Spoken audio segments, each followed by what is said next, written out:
friends and fellows, ladies and gentlemen. My name is Ali Murtaza and here is my father, Muhammad Ali Maman. And I am going to ask him a question today. अस्सलाम वालेकुम बाबा यानी। जी वालेकुम सलाम। बाबा यानी हमारे teacher ने आज हमें बताया, आज हमें हमारे टीचर ने सूरह फातिहा का तर्जुमा सिखाया और उसमें एक लाइन है इजना सिरातल मुस्तकीम। मैं आपसे ये पूछना चाहता हूँ कि इजना सिरातल मुस्तकीम में सीधे रास्ते से क्या मुराद है?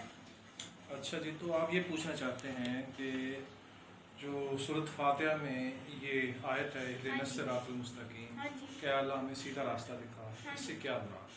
बिल्कुल। तो इससे अगली आयत अगर हम पढ़ें तो उसमें जो है वो लिखा हुआ है सिरातल लज़ीना अनअमता अलैहिम, ऐसे लोगों का रास्ता जिन पर तेरा इनाम हुआ। अब यहाँ इनाम हुआ से मुराद जो है डॉक्टर इसरार अहमद जो बड़े स्कॉलर गुजरे कुरान पाक के, उनके बकौल यहाँ अनअमता अलैहिम से मुराद हज़ूर सल्लल्लाहु अलैहि वसल्लम की ज़ात मुबारका और सहाबा किराम, यानी कि जैसे अल्लाह ताला ने उन पर अपनी रहमत की, या अल्लाह हमें वो रास्ता दिखा ताकि वो रहमत हमारे ऊपर भी। आगे दूसरी सी आयत में कहते हैं जी कि सिरातल लज़ीना अनअमता अलैहिम गैरिल मग़ज़ूबि अलैहिम, ऐ अल्लाह उनका रास्ता नहीं हमें दिखाना जिन पर तेरा गज़ब हुआ। यहाँ डॉक्टर साहब के मुताबिक मग़ज़ूबि अलैहिम से मुराद गज़ब वाले वो लोग थे जैसे यहूदी थे, जिनको बहुत अच्छी तरह पता था कि हज़ूर सल्लल्लाहु अलैहि वसल्लम अल्लाह के आखिरी नबी हैं, सच्चे नबी हैं, उनके पास उनकी किताबों के मुताबिक सबूत मौजूद थे, उस वक्त की ज़िंदगी के मुताबिक सबूत मौजूद थे, लेकिन उन्होंने अपनी ज़ाती ख्वाहिश नफसानी ख्वाहिशात के पीछे लग के हज़ूर सल्लल्लाहु अलैहि वसल्लम को जुटलाया। तो अल्लाह के नज़दीक ऐसे लोग जो नफसानी ख्वाहिशात के पीछे लग के अल्लाह के सच्चे रास्ते को जुटलाएंगे वो मग़ज़ूब अलैहिम। लास्ट वाला जो है कि वलज़्ज़ालीन, अब इसके इस आयत के मुताबिक डॉक्टर इसरार अहमद के मुताबिक इस आयत से मुराद उस वक्त के ये इशारा जो है उस वक्त के क्रिश्चियंस के मुताबिक है कि उन्होंने अपने दीन में कुछ चीज़ें इजाफे कर लिए, कुछ कमियां कर ली, यानी कि अपनी मर्जी दीन को एडिट कर लिया, दीन में कुछ इजाफे कर लिए, दीन में कुछ चीज़ें जो है माइनस कर दी। तो ज़्वालीन से मुराद यह है कि जो सही सीधे रास्ते से भटक जाए, सीधे रास्ते से हट जाए। अब ये तो मामला था उस वक्त के क्रिश्चियंस के लिए और ये मामला था उस वक्त के यहूदियों के लिए। तो आप और मैं तो मुसलमान हैं, तो हमारे साथ तो वो मामला नहीं है, ना हम वो भटके हुए में शामिल है, ना हम अल्हम्दुलिल्लाह मुसलमान हैं। अब हमारे नज़दीक ज़वालीन से मुराद ये है, इमाम गज़ाली के मुताबिक हमारे नज़दीक जो है वो सबसे बड़ी बात ये है कि जो हम ये जो लोग सीधे रास्ते से भटक जाए, यानी सीधे रास्ते से आप या रास्ता भूल गए या रास्ते में कुछ इजाफा कर लिया या रास्ते में से आपने कुछ माइनस कर लिया, यही ज़वालीन से मुराद आज के दौर में। इमाम गज़ाली के मुताबिक मिसाल के तौर पर हम दो चीज़ें देखते हैं लाइफ में बहुत सारी चीज़ें होती हैं। मिसाल के तौर पर हमारे पास 100 रुपये पैसे खर्च करने, अब इसकी अपर लिमिट ये है कि हम 100 रुपये से 100 खर्च कर दें, ये उसकी अपर लिमिट। इसकी सबसे लोअर लिमिट है 100 में से 1 रुपया भी खर्च ना, ये इसकी लोअर लिमिट। और एक इसकी एवरेज लिमिट है कि 100 में से हम एवरेज पॉइंट 50 रुपये खर्च कर लें, 50 रुपये अपने पास रख लें। तो हुज़ूर सल्लल्लाहु अलैहि वसल्लम ने म्याना रवि इख्तियार की है। ये जो म्याना रवि है इसका मतलब ये दरमियाना रास्ता है। इसी दरमियाने रास्ते को यानी अपर लिमिट की तरफ भी आपने नहीं जाना, यानी फजूल खर्ची नहीं करनी, आपने लोअर लिमिट वाले भी नहीं बन जाना कि कंजूस मान, अल्लाह ताला ने कंजूस को पसंद नहीं किया, ना फजूल खर्च को पसंद किया ना कंजूस। ये जो एवरेज पॉइंट वाला है इसको टेक्निकली सखी कहते हैं, सखावत कहते हैं, यानी अल्लाह ताला सखी को पसंद करता है। इसलिए तो कुरान की आयत है कि भाई अल्लाह ताला कहते हैं कि सखी जो है मेरे करीब है, जन्नत के करीब और दोज़ख के दूर है, और कंजूस और फजूल खर्च ये मुझसे दूर है, दोज़ख के करीब है। अब दूसरी फर्द का एंटिटी हम ले लेते हैं कि जी हमने जनाब एक बंदा है ना, वो आमतौर पर आपने जुमला सुना कि यार मैं बड़ा गुस्से वाला आदमी, मुझे बड़ा गुस्सा आता है, जब मुझे गुस्सा आ जाता है फिर मैं नहीं देखता मेरे सामने कौन, इसमें कौन सी कोई फख्र वाली बात है, ये कोई आला ज़फ़ी वाली बात है। अब इसका भी अपर लिमिट ये है कि आपको गुस्सा जो है एक्स्ट्रा ऑर्डिनरी हो, आप बहुत ज़्यादा एग्रेसिव, दिमाग फटने पे आ जाए, आप अग्रेसिव इतने हो जाए कि ना आपको उसूल देखे ना गुजारते देखे। और इसकी मिनिमम लिमिट ये अपर लिमिट हो गई। अब इसकी मिनिमम लिमिट ये है कि आप नाजायज़ बात आपके सामने की जा रही है, आप इतनी जरूरत भी नहीं कर रहे कि आप बड़े एहतराम और इज्जत के साथ ये कहें कि नहीं सर बड़ी मेहरबानी है आपकी, विद ड्यू रिस्पेक्ट, बात जायज़ ये है, ये आप बात जो है मेरे ख्याल के मुताबिक जो है जायज़ नहीं करते। अगर ये भी नहीं करते तो इसकी जो लोअर लिमिट है उसको बुज़दिली कहते हैं। अल्लाह ताला ने बुज़दिल को भी पसंद नहीं किया। اور اللہ نے جھگڑالو کو بھی پسند نہیں کیا, اوور اگریسو جو ہے اس کو بھی پسند نہیں کیا. پسند کس کو کیا؟ جو ایوریج پوائنٹ پہ. ایوریج پوائنٹ سے کیا کہتے ہیں؟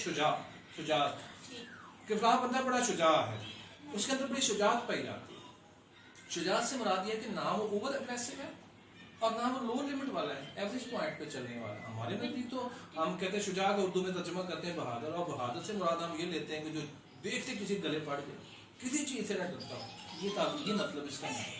ٹھیک ہے, تو اس کا مطلب یہ ہے کہ وہ لو لمٹ. آپ کہہ رہے تھے کہ دیکھیں شجاع ہمارے نزدیک بہادر آدمی کہتے ہیں, تو ہمارے نزدیک بہادر تو یہ ہے کہ جو کسی کو پڑھ جائے دیکھ کے مار کوڑا پھینٹی لگا کے رکھ دے, کسی سے نہ ڈرتا ہو. اچھا جی جائز پہ ہو نجائز پہ ہو ڈٹ جائے, میں بڑا بہادر آدمی جو میں کسی سے نہیں ڈرتا. دیکھیں ایسی بات نہیں, نہ تو آپ نے اپر لمٹ کی طرف جانا ہے کہ اوور اگریسو ہو جائے, اور نہ لو لمٹ کی طرف چلے جانا کہ اتنے بزدل ہو جائے کہ آپ جائز بات نہیں کسی کے سامنے کر سکیں. ایک ایوریج پوائنٹ ہے جس کو شجاعت کہتے ہیں.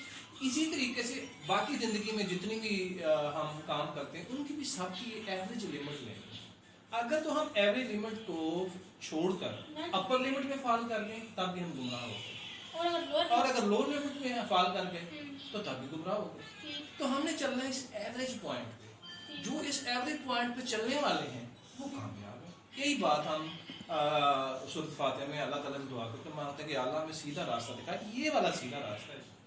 ٹھیک ہے نا, کہ بھئی آپ نے نا لوور لمٹ میں فال کر دینا اور نہ اپر میں فال کر دینا, آپ نے وہ راستہ پکڑنا ہے جہاں سے ہولی پرافٹ صلی اللہ علیہ وسلم گزرے. تو یہ تو وہ بیٹا ایکسپلینیشن تھی جو میرے دماغ میں. اور اگر اس کے اب یہ بتائیں, مجھے سمجھ آ گیا کہ ہمیں اپر لمٹ میں نہیں جانا چاہیے, نہ لوور میں جانا. لوور لمٹ یہ ہے کہ بھی آپ کسی کے سامنے جائز بات بھی نہ کر سکیں. اچھا تو اللہ تعالیٰ یہ بھی کہتا ہے کہ بھئی جہاں پر آپ کو نہیں پتا تو آپ خاموش رہ جاؤ. اچھا دیکھیں, پتہ ہونا نہ پتہ ہونا اور بات ہے. نہ پتہ تو خاموشی ہے, لیکن ایک شخص ہمارے سامنے کہے کہ ویسے جی آپ کیا سمجھتے ہیں کہ اس کائنات کو چلانے کے لیے کسی کی ضرورت ہے, یہ تو خود ہی چل رہی ہے ہمارے خیال میں. کوئی بندہ فرض کرے ایسا کہہ دیتا ہے تو ہمارے اندر اتنی ضرورت ہوگی لڑنا نہیں ہے اس سے. یہ نہیں کہ اٹھ کے سر پھاڑ دینا کہ تیری ایسی کی تیسی, تو نے ایسا کوئی جملہ بولا. ہم بڑے ادب اور احترام سے یہ کہہ سکتے ہیں کہ دیکھیں جی ہم آپ کی پوائنٹ آف ویو کا ریگارڈ کرتے ہیں, لیکن ہمارے نزدیک ایک ہستی ایسی ہے جو اس کائنات کو چلا رہی ہے, وہ اللہ کی ہستی ہے. اللہ کے بغیر اس کائنات کا وجود ہی نہیں ہے. یعنی یہ آپ یہ تو یہ کہہ رہے ہیں چیز بنی ہے لیکن بنانے والے سے انکار کر رہے ہیں. کیسے ہو سکتا ہے کہ چیز موجود ہو اور بنانے والا ہو ہی نا؟ ایسا تو نہیں ہو سکتا. تو یہ لو لمٹ ہم نے نہیں آنے دی نا. اب اس کی اپر لمٹ یہ ہو سکتی تھی کہ ہم اٹھتے ہی اس کا جیسی پوائنٹ آف سنے کوئی چیز اٹھا کے اس کے ساتھ میں مار دیتے اور اپنے غصے کا اوور اگریسو ہو جاتے. اللہ نے اسے کیا. اور لوور لمٹ کیا؟ اور لوور لمٹ یہ ہے کہ ہم اس بات جو ہے سننے اور کہیں کہ اچھا جی ہاں کہتے تو آپ بھی ٹھیک ہیں. یہ لوور لمٹ, یہ بھی نہیں کرتا. یہ ہم نے کہنا ہے کہ دیکھیں آپ کا پوائنٹ آف ویو آپ کے پاس ہے, لیکن ہمارے خیال کے مطابق یہ ہے کہ کائنات کی ہستی کو, اس کائنات کو ایک ہستی چلا رہی ہے, اس کو اللہ تعالیٰ کہتے ہیں. ہم نے بغیر لڑے موقع پیش کر دیا, ایوریج پوائنٹ پہ رہے. تو ونس اگین ہم گمراہ نہ اس طرف ہوئے اور نہ اس طرف, تو دونوں صورتوں سے بچنا ہے. تو یہ وہ ایکسپلینیشن تھی جو کہ میرے ذہن میں ہے. اب اس کے علاوہ فرض کریں ہمیں کسی چیز کہیں سے گائیڈنس کی ضرورت ہے تو ہم اپنے علماء کرام سے پوچھیں, مفتی صاحبان سے پوچھیں.